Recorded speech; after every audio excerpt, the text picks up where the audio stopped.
Mesdames et messieurs, je vous ai conviés aujourd'hui avec beaucoup d'émotion pour vous annoncer une nouvelle importante qui concerne ma vie personnelle et mon métier. J'ai eu la chance de devenir à 18 ans l'assistant de Christian Dior, de lui succéder à 21 ans et de rencontrer le succès dès ma première collection en 1958. Il y aura 44 ans dans quelques jours. Depuis, j'ai vécu pour mon métier et par mon métier. On me pardonnera d'en tirer vanité, car j'ai depuis longtemps maintenant cru que la mode n'était pas seulement faite pour embellir les femmes, mais aussi pour les rassurer, leur donner confiance, leur permettre de s'assumer. Et je suis très fier que les femmes du monde entier portent des tailleurs pantalons, des smokings, des cabans, des trench coats.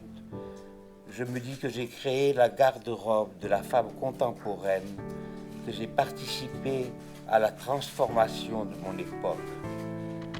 Pourtant, j'ai choisi aujourd'hui de dire adieu à ce métier que j'ai tant aimé.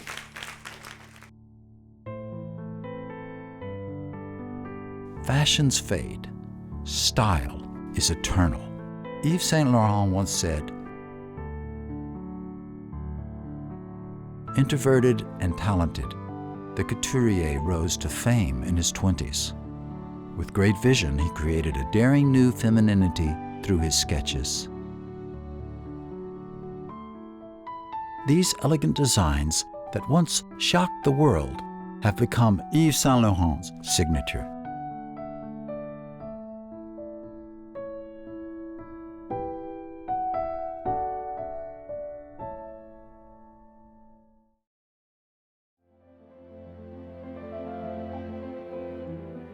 The Musée Yves Saint Laurent Paris is located at 5 Avenue Marceau. For almost 30 years, from 1974 to 2002, this townhouse was the legendary premises of the Yves Saint Laurent Haute Couture House.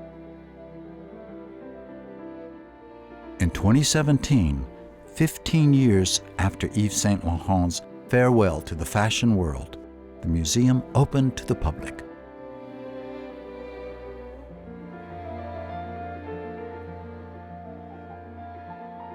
The former house of haute couture in this modest 19th century building was run like a precision machine. Over 200 employees from different departments worked in the hustle and bustle, and twice a year created the most stunning collections.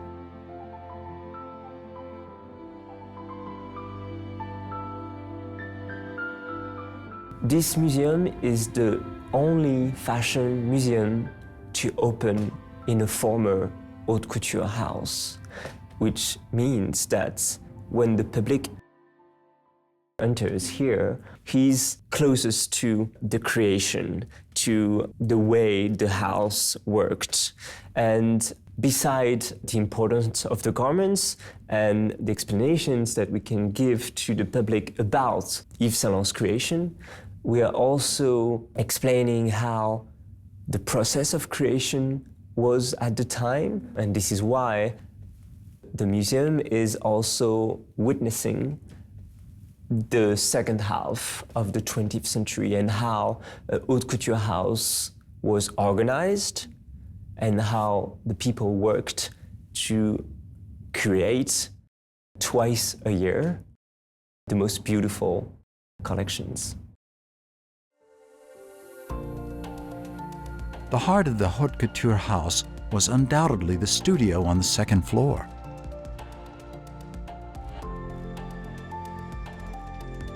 Unlike the sumptuous salons on the ground floor, the studio is a bright and neutral space where those revolutionary designs were changed from sketches into timeless looks.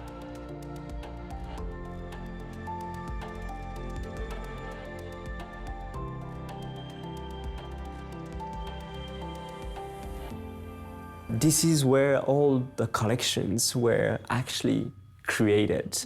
And one object which is maybe the most important in this room is, of course, the mirror. The mirror is extremely important for couturier and especially for Saint Laurent. Yves Saint Laurent used to sketch for his collections, to create many sketches, like hundreds of sketches, and everything starts with that sketch. From these sketches, the workshops create what we call a toile.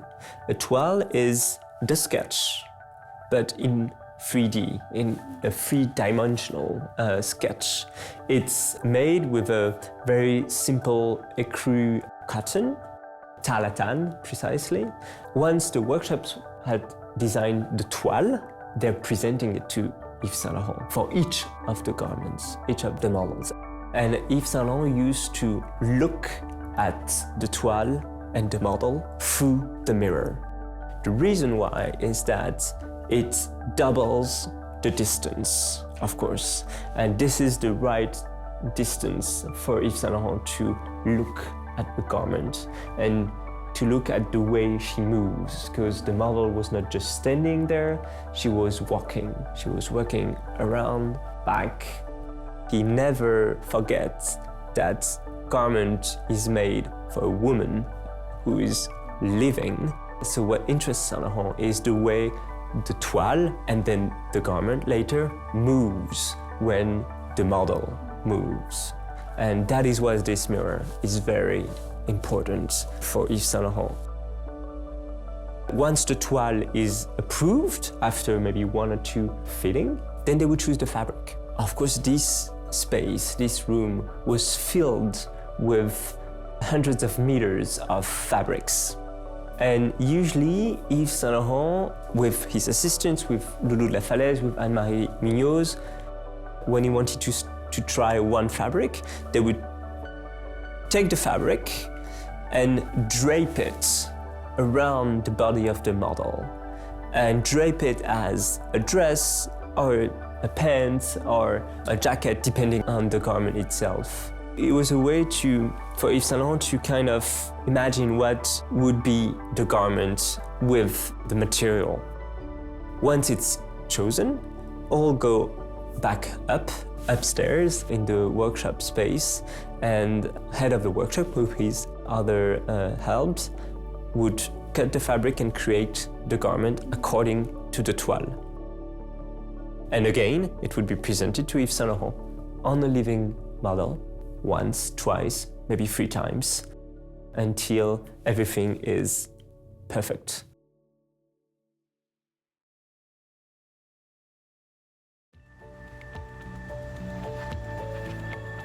The museum presents the former haute couture house in its original appearance for visitors to understand how the couturier worked. It has also preserved an enormous collection of the couturier's body of work, which, based on different exhibition themes, will be taken out of storage and displayed to the public.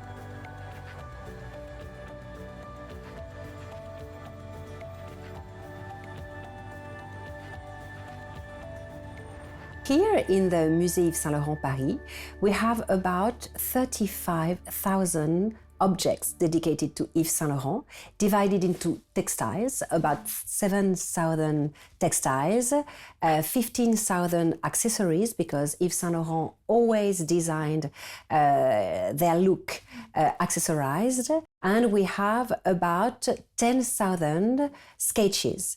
It is complicated to have a precise number of the artifacts because we did not have finished our inventory.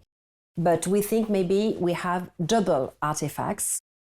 We are very lucky because Yves Saint Laurent decided to keep all the archives of the collections, and they don't keep only the textile, the dresses, but also all the documents related to the process of creation.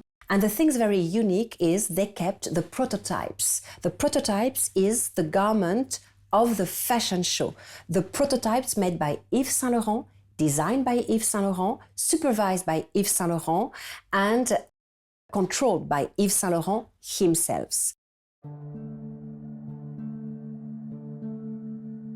On exhibition are some of the iconic designs that formed the unique Yves Saint Laurent style.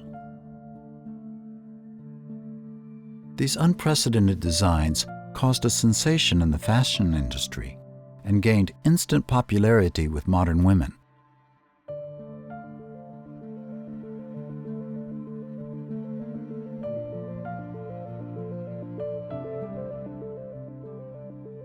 Most of them were inspired by menswear.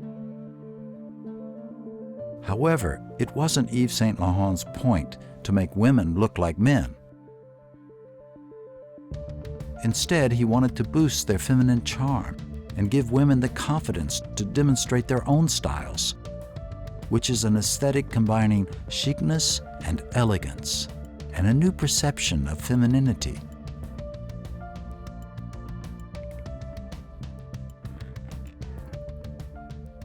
The problem with Yves Saint Laurent is we have a lot of highlights and a lot of masterpieces because he was very creative. But I think maybe one of the highlights, one of the masterpieces really of Yves Saint Laurent was the first tuxedo, designed in 1966, because he really created a style with this garment. He was not the first one to propose to a woman to wear a trousers, because the actress in the 1920s or 30s used to wear trousers, but not in the daily life, not in the society. So he proposed to a woman to keep the spirit of a woman, of course. Yves Saint Laurent didn't want a woman to look like a man, absolutely not. But to give a woman the same codes of a man, to have the same responsibility of a man, to assume the same work of a man. So to propose pantsuit with the trousers was really subversive at the time. And he changed the look of the woman, really, because when you wear a trousers, when you wear a tuxedo, you have an attitude quite different from a woman who wears only a dress. So I think it was not only important for the history of fashion because of the techniques. For example, the shoulders of Yves Saint Laurent was quite technical, but also for the emancipation of women. Also in the 1960s, Yves Saint Laurent introduced the Mondrian dresses with immediate success throughout the world. These wool jersey dresses blurred the boundary between art and fashion. Simple, but with strong visual impact, they have been one of the house's most popular items. He was the first to create link between fashion and art, and maybe it's why he became an artist. Because it was the first time where a designer tried to transpose a painting, I mean a two-dimensional art, to a three-dimensional art. It's not only a copy of the geometric parts of the painting, but really a transposition from the painting. When you watch the Mondrian dress, it's impossible to see the several pieces of textiles. You really think to watch a painting. And he tried really to give life to the painting. So he was the first to create this work of art, the alive work of arts. And I think since this collection, 1965, the relationship between fashion and art has completely changed. As a tasteful art collector, Yves Saint Laurent blended different cultures from around the world into his designs. Different colors, materials, and cultural elements were mixed into his designs to create unexpected harmony.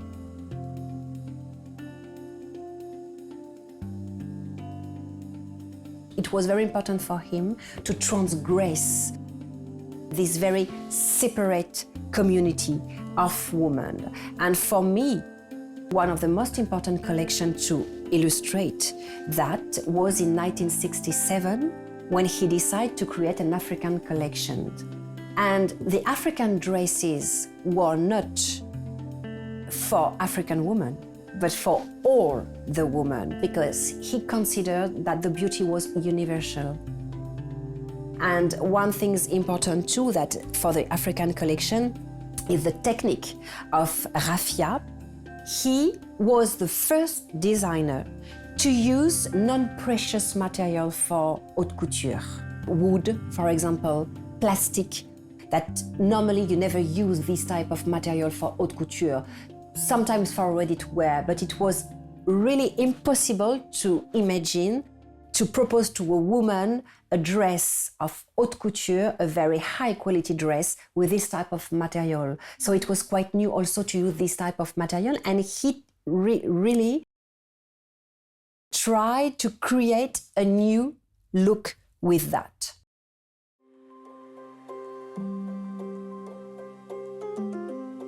Like other artists, Yves Saint Laurent sought to achieve novelty.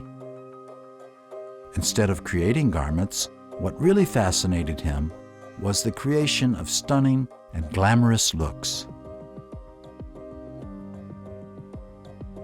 And for pursuing a holistic look, accessories were essential.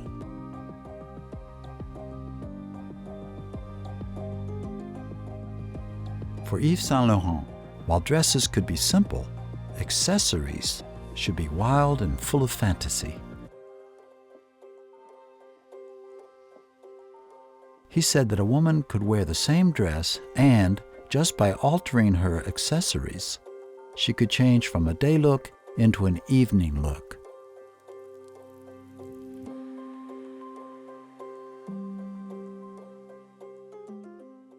When you look at Yves Saint Laurent's collections, you can see he has two different women in his mind.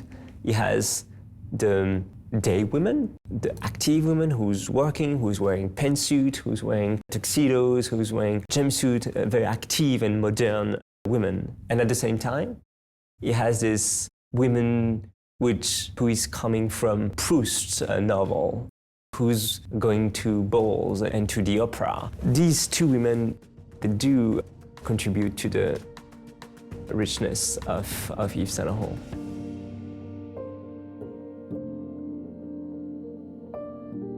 We don't really know Yves Saint Laurent's aspirations, but he once said, "I would like my dresses and my drawings to be studied in 100 years.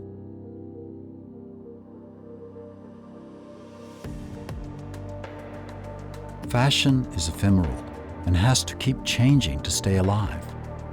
But as Yves Saint Laurent showed, his designs have left a mark in history as they change how women dress themselves and, to some extent, change the actual status of women.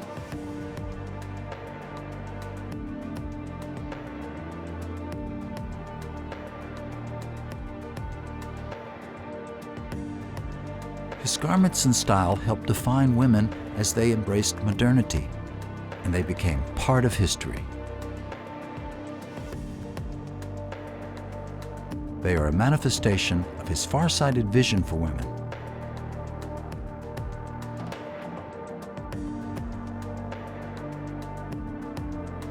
His style is distinctive, but hard to define.